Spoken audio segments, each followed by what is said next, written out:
to read this 4 times before I actually believed it was what they were doing. But buried in the New York Times Siena final swing state poll, I found out what it is they're doing to stack the deck in favor of Donald Trump in the polls. It's not malicious, I think it's paranoid, but it's kind of malicious. Now, when you see this, Kamala people won't be surprised, but it is infuriating because it's just another one of those little affirmative action things that we do as a country for uneducated white men. Face value, this poll is great news. It shows Kamala Harris winning Nevada, North Carolina, Wisconsin, and Georgia.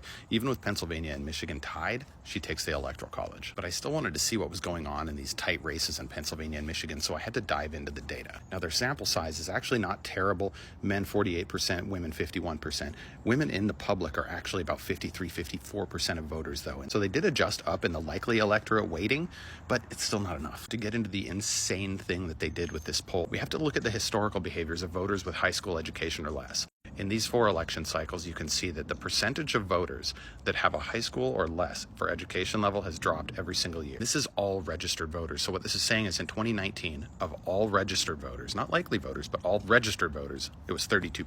Let's look at the 2020 election.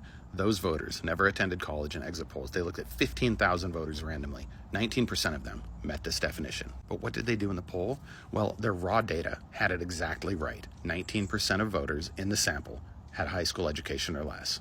And they even did the weighting right for registered voters. This column is their registered voters model, 32%, exactly right. But for likely voters, they've got them at 29%. 29% out of 32% ceiling is 90% voter turnout. No group in history has ever turned out at 90%. I can prove it.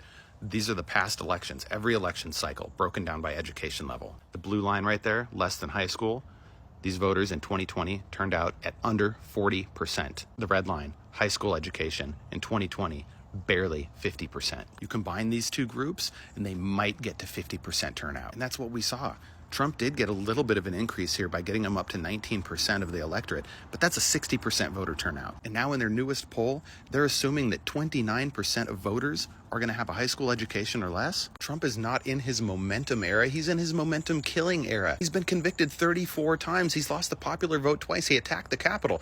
These are not things that get you new voters. And yet they applied this completely insane 90% turnout assumption to every swing state that they polled. You go back and you look at these numbers and you put that 90% turnout among high school educated voters down at 50 or 60%, no state is close. They do this to keep the polls competitive, to keep the clicks clicking, but it's actually at the point where they're telling MAGA Republicans that they have a significantly better chance of winning this election than they do. And I shouldn't have to tell anyone how insanely dangerous that is after we saw what they did in 2020.